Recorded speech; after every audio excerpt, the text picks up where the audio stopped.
오늘 우리에게 주시는 하나님의 말씀은 사무엘상 10장 1절에서 7절까지의 말씀입니다. 이에 사무엘이 기름병을 가져다가 사울의 머리에 붓고 입맞추며 이르되 여호와께서 내게 기름을 부으사 그의 기업의 지도자로 삼지 아니하셨느냐. 내가 오늘 나를 떠나가다가 베냐민 경내 셀사에 있는 라헬의 묘실 곁에서 두 사람을 만나리니 그들이 내게 이르기를 내가 찾으러 갔던 암나귀들을 찾은지라. 내 아버지가 암나귀들의 염려는 놓았으나 너희로 말미암아 걱정하여 이르되 내 아들을 위하여 어찌하리요 하더라 할 것이요. 내가 거기서 더 나아가서 다볼 상소리 나무에 이르면 거기서 하나님을 배우려고 베델로 올라가는 세 사람을 만나리니 한 사람은 염소 새끼 셋을 이끌었고 한 사람은 떡 세 덩이를 가졌고 한 사람은 포도주 한 가죽 부대를 가진 자라. 그들이 내게 문안하고 떡 두 덩이를 주겠고 너는 그의 손에서 받으리라. 그 후에 내가 하나님의 산에 이르리니 그곳에는 블레셋 사람들의 영문이 있느니라. 내가 그리로 가서 그 성읍으로 들어갈 때에 선지자의 무리가 산당에서부터 비파와 소고와 저와 수금을 앞세우고 예언하며 내려오는 것을 만날 것이요. 내게는 여호와의 영이 크게 임하리니 너도 그들과 함께 예언을 하고 변하여 새 사람이 되리라. 함께 읽습니다. 이 징조가 내게 임하거든 너는 기회를 따라 행하라. 하나님이 너와 함께 하시느니라. 아멘. 사랑하는 성도 여러분, 여러분은 새로운 일을 준비하고 계획하실 때면 어떠한 생각이 드십니까? 새로운 일을 시작한다는 것은 즐겁고 설레는 일이기도 하지만 때로는 새로운 시작 앞에서 긴장이 되기도 합니다. 그리고 그 긴장이 때로는 우리에게 두려움을 안겨줄 때가 있습니다. 처음 학교를 가던 날을 기억하십니까?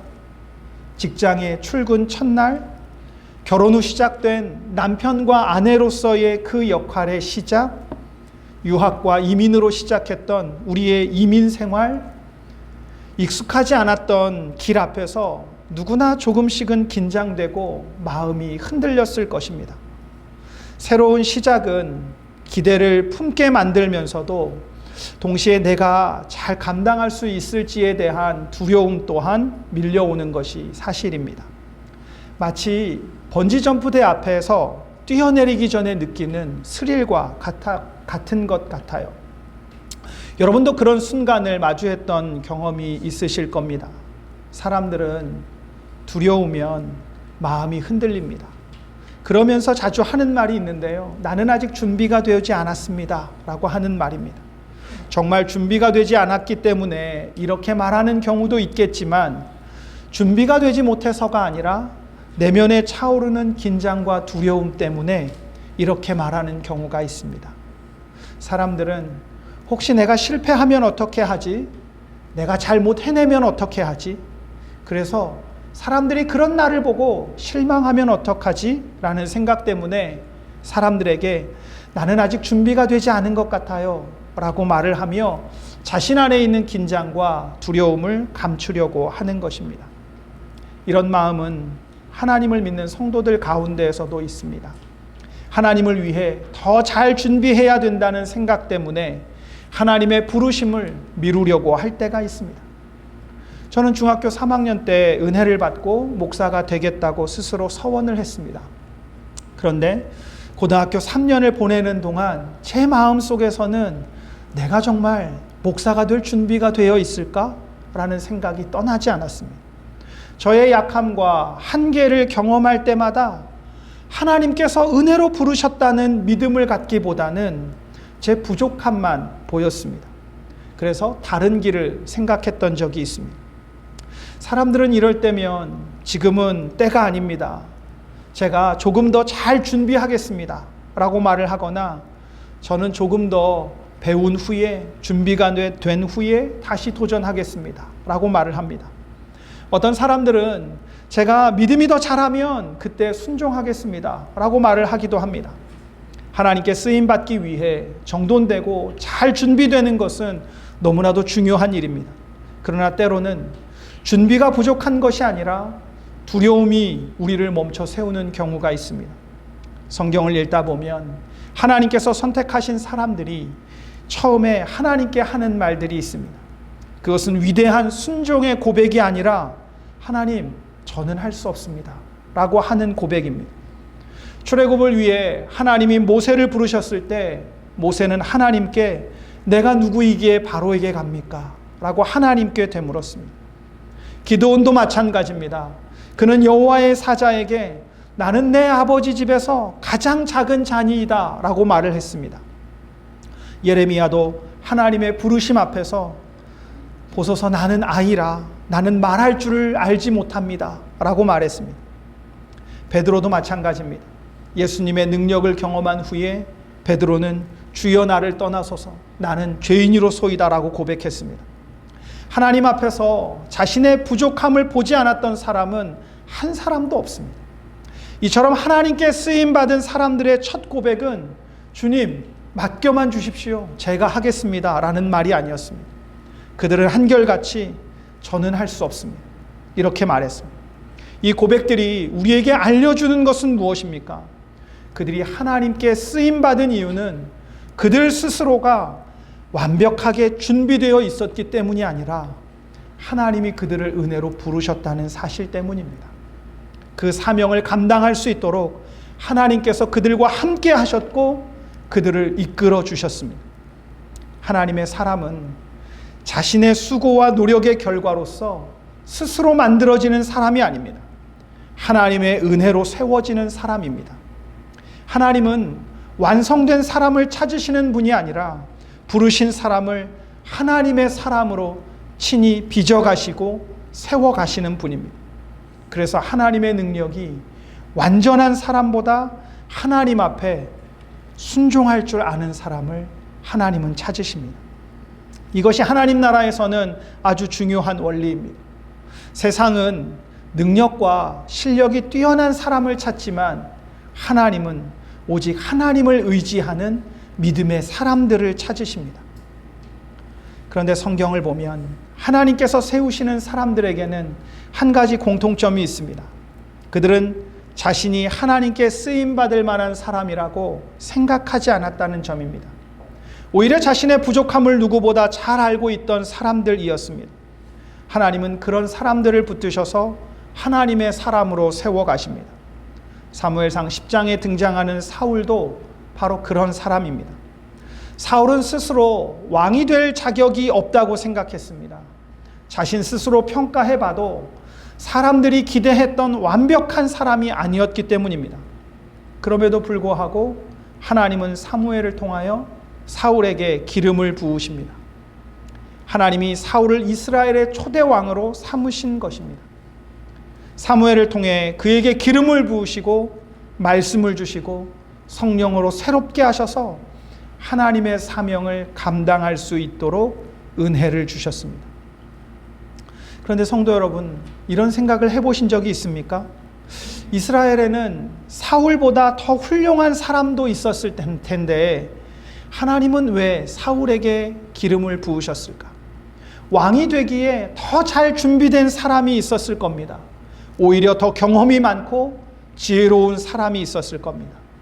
그런데 하나님은 사울을 선택하십니다.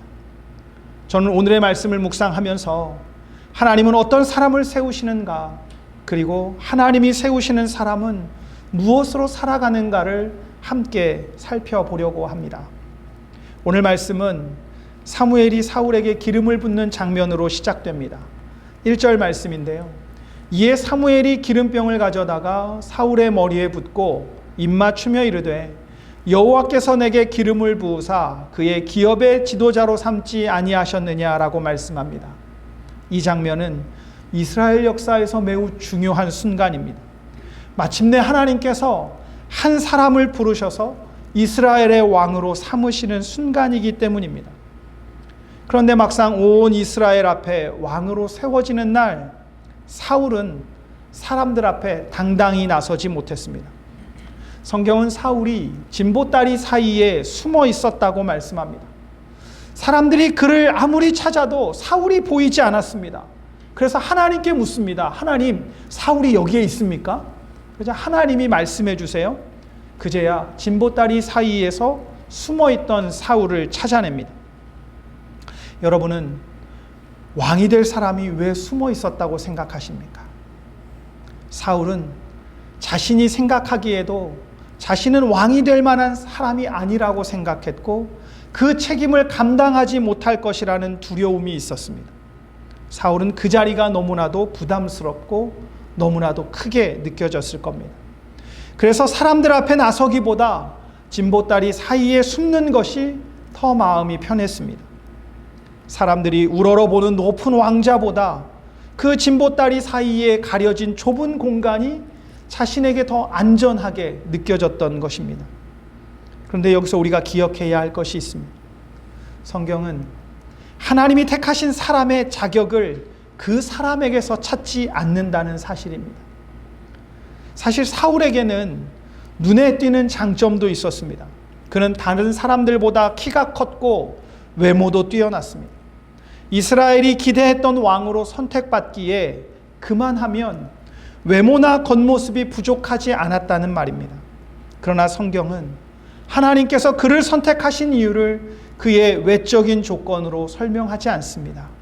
오직 성경은 하나님께서 사울을 선택하셨다는 사실만을 강조합니다.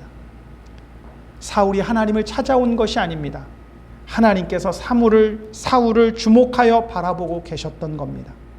그래서 먼저 사무엘에게 말씀하셨습니다. 그리고 사울을 만나게 하십니다. 이와 같은 일련의 과정을 보면 하나님께서 먼저 그를 부르셨고 택하여 기름 부으셨음을 우리는 보게 됩니다. 모든 시작은 하나님께 있었습니다. 우리가 이렇게 행하시는 하나님의 계획을 주목해 볼 필요가 있습니다.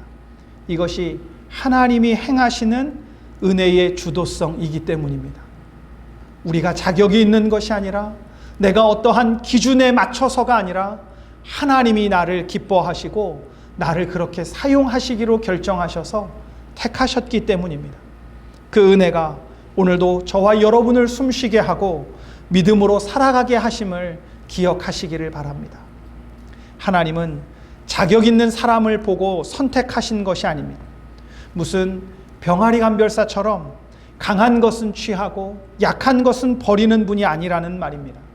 하나님은 자기의 기쁘신 뜻대로 선택하신 사람을 하나님의 사람으로 만들어 가십니다. 지금은 부족해 보일지라도 하나님이 친히 하나님의 사람으로 세워 가십니다. 이것이 은혜입니다. 사람들은 하나님께 이렇게 말합니다. 하나님, 제가 조금 더 잘 준비되면 그때 순종하겠습니다. 그러나 하나님은 그런 우리를 향해 이와 같이 말씀하십니다. 아니다. 내가 너를 불렀으니 내가 너를 준비시키겠다. 너는 걱정할 것 없다. 우리에게 이렇게 말씀하십니다. 우리를 향한 하나님의 부르심은 우리의 실력을 인정하시는 선언이 아니라 하나님의 은혜를 시작하시는 선언입니다. 이것이 복음이요. 그래서 은혜입니다. 하나님의 택하심과 기름 부으심은 내 자격을 입증한 합격증이 아니라 구원의 약속임을 기억하시기를 바랍니다. 사무엘이 사울의 머리에 기름을 부은 것은 너는 완벽한 왕의 자격을 갖추었다는 선언이 아니었습니다. 내가 너를 왕으로 세웠고 너와 함께 하겠다는 하나님의 약속이었습니다.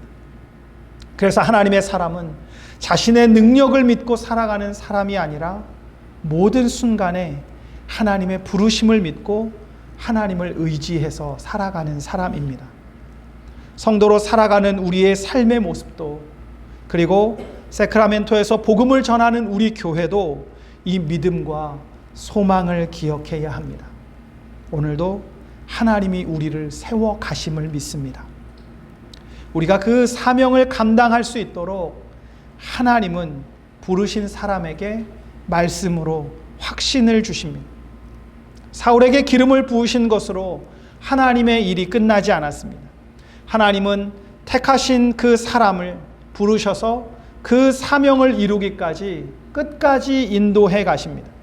그래서 하나님은 사울에게 기름을 부으신 후에 곧바로 몇 가지 표징을 말씀해 주십니다.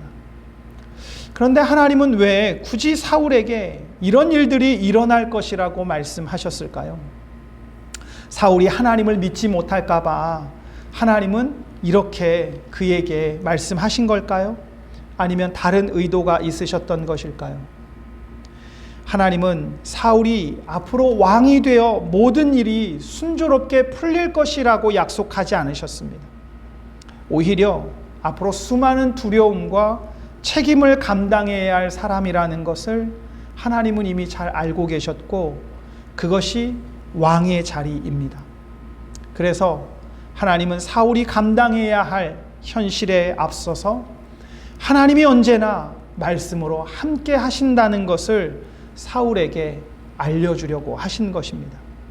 어려움을 만나기 전에 먼저 약속을 주셨고, 흔들리기 전에 믿음을 붙잡아 주신 것입니다. 하나님은 이처럼 사명을 맡기시기 전에 그 사명을 감당하도록 믿음을 주시는 분입니다. 오늘 본문 2절에서 6절까지의 말씀을 보면 하나님은 앞으로 사울에게 일어날 일들을 아주 구체적으로 말씀하십니다. 2절에서는 잃어버린 암나귀를 찾았다는 소식을 듣게 될 것이라고 말씀하셨고, 3절에서 4절에서는 떡을 가지고 올라가는 사람들을 만나게 될 것이며, 5절에서는 선지자의 무리도 만나게 될 것이라고 말씀해 주셨습니다. 그리고 하나님께서 말씀하신 그 모든 일들이 사울에게 그대로 이루어집니다. 이것을 통해 사울이 하나님의 말씀을 신뢰하고 끝까지 하나님을 의지하는 사람이 되도록 이끌어 주신 것입니다. 그렇기 때문에 여기서 중요한 것은 표징이 아니라 그 표징들을 통해 드러나는 하나님의 말씀입니다. 말씀에 대한 신뢰와 믿음이 생기면 성도는 삶의 어려운 순간에도 그 말씀을 기억하고 용기 내서 믿음을 지키며 살아갑니다. 하지만 말씀에서 멀어지면 하나님보다 세상을 더 의지하려는 죄의 유혹에 사로잡힙니다. 하나님은 사울이 왕으로서 이스라엘을 통치하는 동안 자기 자신을 믿기보다 하나님의 말씀을 믿으며 살아가기를 원하셨던 것입니다. 이것은 오늘을 살아가는 우리를 향해서도 동일한 하나님의 마음이라고 생각합니다. 성도 여러분, 하나님은 오늘 우리에게도 말씀으로 확신을 주십니다. 그 말씀을 확신할 수 있도록 사울에게 그러셨던 것처럼 표징으로 보여주실 때도 있습니다. 그러나 우리가 바라보고 믿어야 할 것은 표징이 아니라 하나님의 말씀입니다. 하나님은 이미 우리에게 가장 확실한 말씀을 주셨습니다. 더 이상 표징을 구하거나 찾으려고 할 필요가 없습니다. 하나님은 우리에게 자기 아들 예수 그리스도를 보내심으로 하나님의 약속을 확증해 주셨습니다. 우리는 신비한 기적이나 표징을 찾는 사람들이 아니라 이미 이루어진 예수 그리스도의 십자가를 믿는 사람들입니다. 그래서 성경은 한결같이 예수는 우리를 구원하신 그리스도라고 증거합니다. 우리가 흔들릴 때마다 하나님은 말씀으로 우리를 붙잡아 주십니다.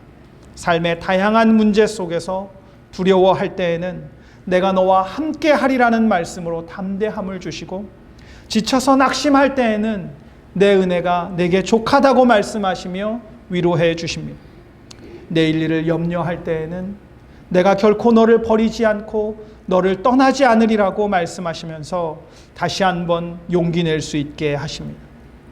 하나님은 지금도 말씀으로 모든 만물을 다스리시고 은혜 안에서 세워 가십니다. 그 하나님이 나의 하나님이 되십니다. 내게 말씀하시고 은혜를 베푸시는 전능하신 나의 아버지가 되십니다. 사람은 누구나 자신의 능력만을 의지하다 보면 그 능력의 한계 앞에서 결국 흔들립니다. 환경을 의지하고 자랑하는 사람은 그 환경이 변할 때 무너집니다. 사람을 의지하면 사람 때문에 낙심합니다. 돈을 의지하면 돈 때문에 무너집니다. 내 능력을 의지하면 내 한계 앞에서 절망합니다. 그러나 하나님을 의지하는 사람은 결코 부끄러움을 당하지 않습니다. 왜냐하면 하나님이 붙들어 주시고 친히 세워 주시기 때문입니다. 그래서 하나님의 말씀을 의지해서 살아가는 사람은 자신감을 의지해서 살지 않습니다. 오직 하나님의 약속을 믿고 그 말씀을 의지해서 살아갑니다. 내 인생도, 우리 가정도, 우리가 함께 섬기는 교회와 이 땅의 모든 역사도 하나님이 세우심을 믿고 담대함으로 살아가는 저와 여러분 되시기를 바랍니다. 때로는 우리 앞에 보이는 것이 깊은 어둠뿐일 때도 있고, 그로 인해서 우리의 마음이 어려워질 때가 있습니다. 그러나 그때 하나님은 그 어둠 속에서 빛으로 우리를 찾아오시는 분입니다. 그래서 성도 여러분, 오늘도 우리는 우리 자신을 세우려고 애쓰며 살아가지 않습니다. 이 말은 무책임하고 되는 대로 살아도 된다는 말이 아닙니다. 하나님께서 우리를 세워가심을 믿기에 삶의 문제와 갈등 속에서도 믿음을 지키며 우리는 살아간다는 말입니다. 하나님은 말씀으로 자기 백성을 세워 가십니다. 우리의 가정을 세우시고 우리 교회를 세우십니다. 그리고 우리를 통해 이 땅 가운데 하나님의 나라를 세워 가십니다. 성도 여러분, 하나님은 언제나 성령으로 하나님의 사람을 새롭게 하신다는 것을 기억하시면 좋겠습니다. 오늘 말씀 6절 말씀을 보시기를 바랍니다. 여호와의 영이 내게 크게 임하리니 너도 그들과 함께 예언을 하고 변하여 새 사람이 되리라고 말씀합니다. 하나님은 사울에게 왕의 자리를 맡기신 후에 이제부터는 내 힘으로 잘해보라고 외면하지 않았습니다. 하나님은 성령을 보내셔서 사울을 새롭게 하시겠다고 약속하셨습니다. 왜 이렇게 말씀하셨을까요? 사울은 앞으로 자기 힘만으로는 감당할 수 없는 사명을 맡게 된 사람이기 때문입니다. 한 나라를 다스리는 일도, 백성들을 살피며 돌보는 일도, 하나님의 뜻을 따라 살아가는 일도 사람의 능력만으로는 결코 감당할 수 없는 일입니다. 그래서 하나님은 사울에게 필요한 것이 더 많은 자신감이 아니라 하나님의 영이라는 사실을 깨닫게 해 주신 겁니다. 성도 여러분, 6절 말씀 가운데 변하여 새 사람이 되리라는 말씀은 무엇을 의미할까요? 이 말씀을 오해해서는 안 됩니다. 하나님은 사울의 성격이 전혀 다른 사람으로 바뀐다고 말씀하신 것이 아닙니다. 죄인이 갑자기 완전한 의인이 되었다는 뜻도 아닙니다.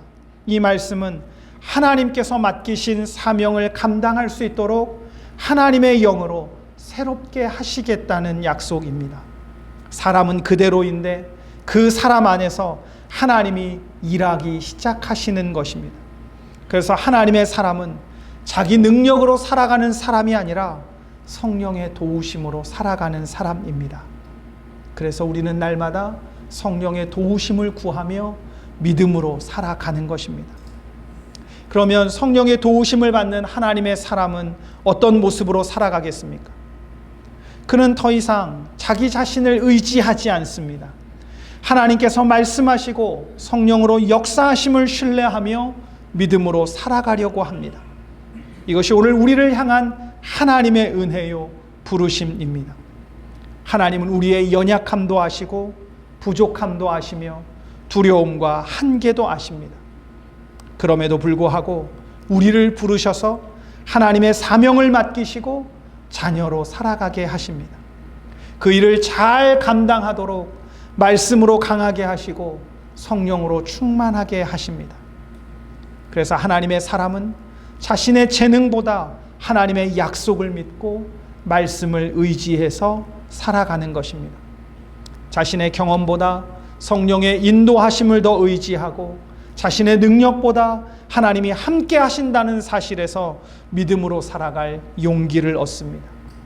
성도 여러분, 하나님이 이루시는 일은 사람의 재능만으로 이루어지는 것이 아닙니다. 하나님의 나라는 사람의 지혜와 경험으로 세워지는 것도 아닙니다. 오직 하나님의 말씀과 성령의 능력 안에서 하나님의 은혜로 세워지는 것입니다.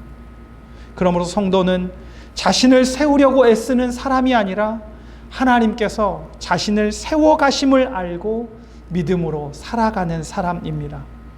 저와 여러분 모두가 오늘도 말씀과 성령을 의지하며 하나님께서 세워가심을 믿는 성도가 되시기를 주님의 이름으로 축복합니다. 오늘 우리는 사무엘이 사울에게 기름을 부어 왕으로 세우는 장면을 함께 보았습니다. 그런데 오늘 말씀의 중심은 왕으로 선택된 사울이 아닙니다. 사울을 왕으로 삼으시는 하나님입니다. 성도 여러분, 하나님이 사람을 택하시고 말씀으로 붙드시며 성령으로 새롭게 하셔서 마침내 하나님의 사람으로 세워가신다는 사실을 기억하시기를 바랍니다. 사울은 스스로 왕이 될 만한 사람이 아니었기에 진보다리 사이에 숨었지만 하나님은 그런 사울을 부르시고 기름 부으셔서 말씀과 성령의 은혜를 부어주셨습니다. 그런데 우리는 사무엘상 전체의 역사 속에서 한 가지 가슴 아픈 영적 현실을 마주하게 됩니다. 하나님의 이토록 놀라운 은혜와 성령의 체험을 경험했던 사울이지만 결국 그의 인생은 비극적인 실패로 끝이 났다는 사실입니다.